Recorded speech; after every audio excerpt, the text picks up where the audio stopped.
Hello, friends.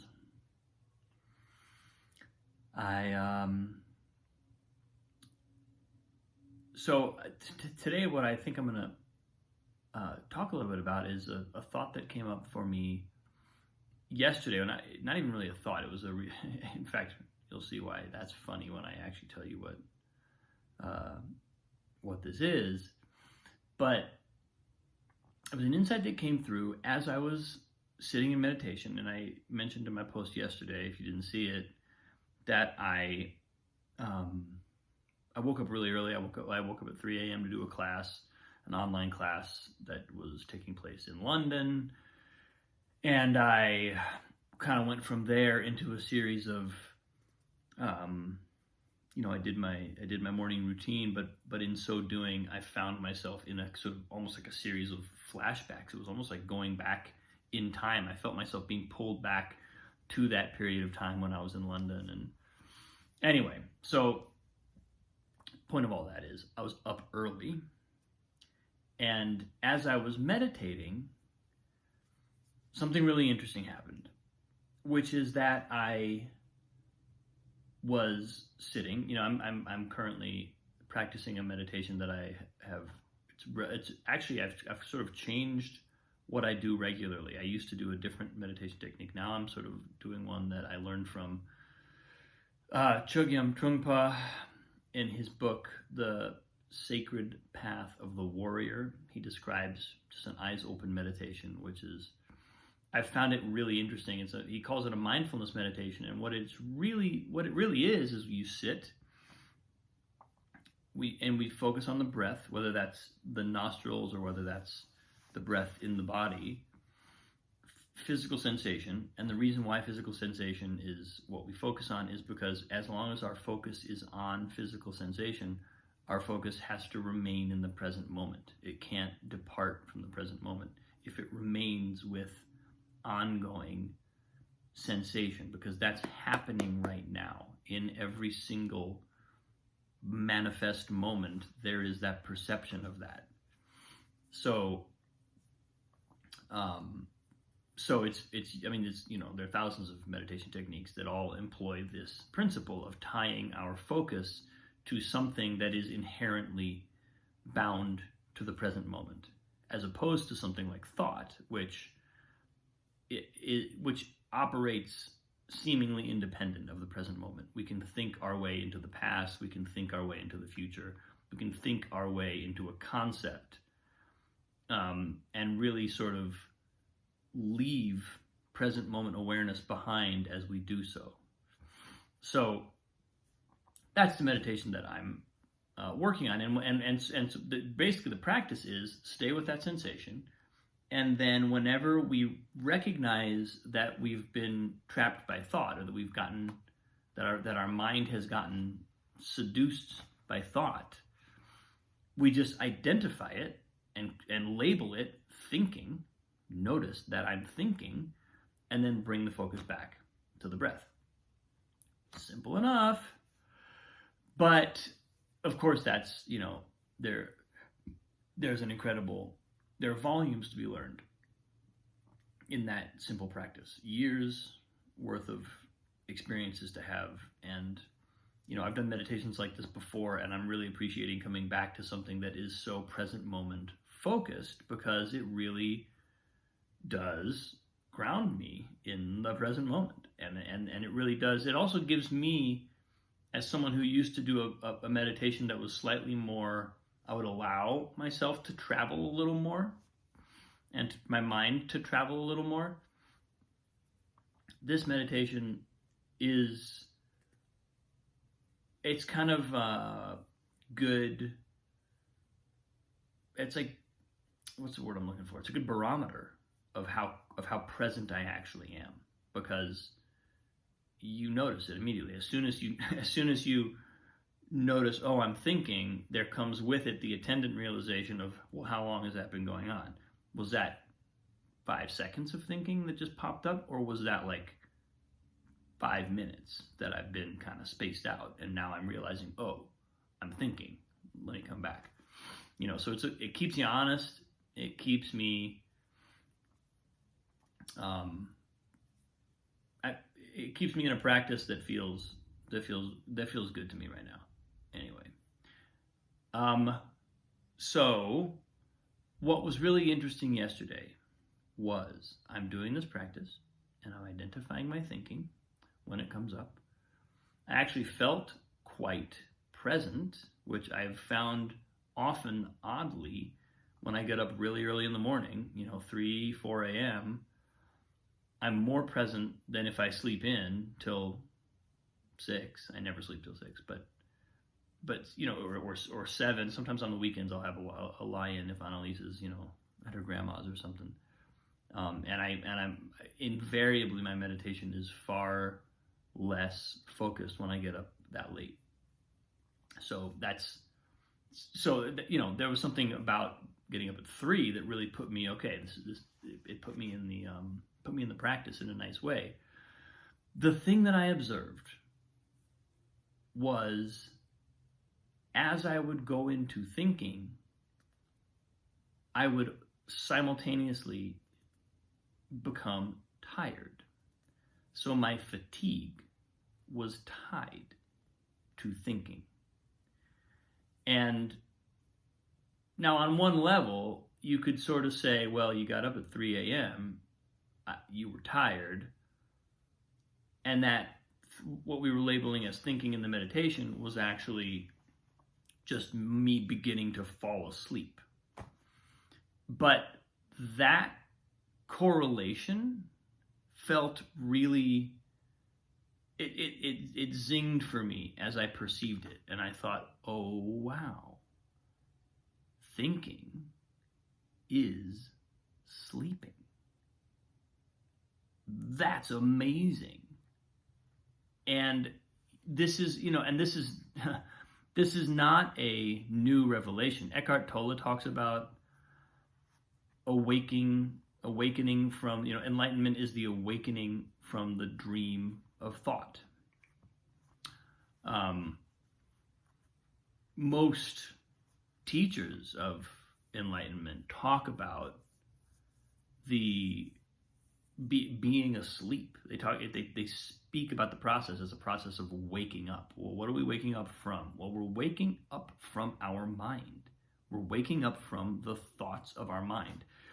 So there was just something really powerfully obvious in the fact that I had woken up early and that I was in this practice, and that if I spaced out, I started to get tired. When I came back to the breath, I had perfect clarity. There was no fatigue whatsoever. I was awake. I was here. I was conscious. There was no, I wasn't, I was just fully present. And so that realization drove home, it illustrated to me this thing that people like Eckhart Tolle have been talking about it, and other great teachers are talking about, with this idea that really the sleep that we're all in, I'll speak for myself, the sleep that I'm in an unenlightened state is the sleep of thought. It's my thoughts. And it was just so powerful to feel, if as I go into thinking, my consciousness deflates. It draws down, and I'm no longer as animated, and because I'm physically tired, I begin to fall asleep. If I don't attach to that thinking, if I stay with this moment, it's like it's impossible to feel fatigue. I can't feel fatigue because there's no such thing as fatigue for consciousness. There's no such thing. Consciousness cannot get tired. It's the frame around everything in the world, including tiredness. So it was just this really kind of interesting and palpable traveling from being in that state, being perfectly present, getting hooked by a thought, following it, beginning to kind of get tired, catching it, labeling it, thinking, and then recognizing, oh, right, no, I'm not tired. My mind is tired. My body might be tired, but I am not tired. And so there was this really kind of just very cool distinction, and I felt like it was a really succinct encapsulation of the way that all works, and how and what that what those descriptions from the great spiritual teachers really mean. So that happened. That was yesterday morning before the day, which was a great day, and I noticed, I had a big day yesterday, lots of meetings, lots of stuff, on Zoom for over 6 hours. But even though I'd woken up at 3, and it was like I was just present, because I did a nice long meditation that morning, and it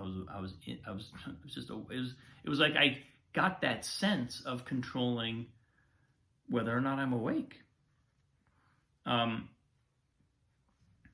then we had a wonky evening, and I at least woke up several times overnight, and I slept in this morning, and my meditation this morning was all thought, just thought, and like a fair amount of kind of fatigue associated with that. And it's so cool to identify. It's so interesting to identify.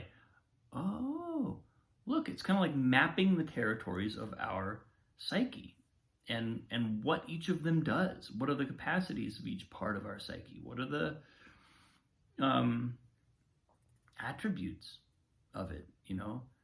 And that mapping makes it easier to recognize where we are at any given moment. Here's where I am today. And honestly, even if I'm trapped in thought, even if I have a meditation where it feels like, my God, can I feel my breath once? No, usually I can't. I always can't. But I'm saying, even on a day when it feels like the thoughts have me so ensnared that I'm just constantly going down that rabbit hole, being aware of that and being aware of what's happening changes my relationship to it. It changes the way that it affects me. It changes how much of that I carry into interaction with other people.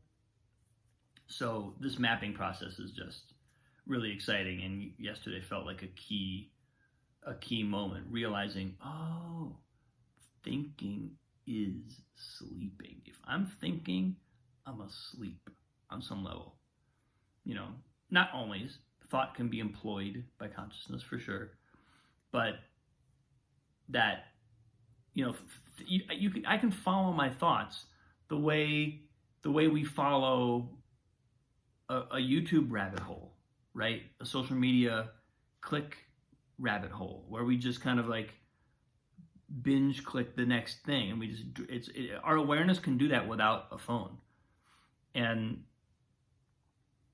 honestly, I think that that's why that technology is so addictive, is because in a lot of ways it mimics our thoughts. It's designed to mimic our thought. It's designed to predict you're thinking this, let me guess what you'd like to think next, and then just kind of feed us that. And they're getting really good at it. It's remarkable how good they're getting at that. But we don't need a phone to do it. We can do that just within our own head. And it's the same process of getting hooked, and then getting hooked, and then getting hooked, and getting hooked. And that's why meditation, where you actually step back and say, all of it, doesn't matter what you're thinking about. You could be thinking of, Chogyam Trungpa puts it like, you could be thinking about killing your father, or you could be thinking about eating a chocolate cake, or you could be thinking, it does not matter. The thought, there's no judgment of which thoughts are better and which thoughts are worse in this practice. That doesn't mean that there's no judgment about better and worse thoughts at all. It just means, for the purposes of this meditation practice, doesn't matter what we're thinking. All we're doing is distinguishing between present moment awareness, not present moment awareness, wherever that goes. So yeah, pretty cool, pretty fun, pretty revelatory to feel that happening, and to have made that distinction, that fine distinction of, oh, here we go. I see what this means. Thinking is literally sleeping. If present moment awareness is literally wakefulness, it's like that's all there is to it. Anyway, wanted to convey that to you. Thank you for watching. I appreciate you so deeply. I appreciate this conversation. Hope everybody had a wonderful weekend. I will see you soon.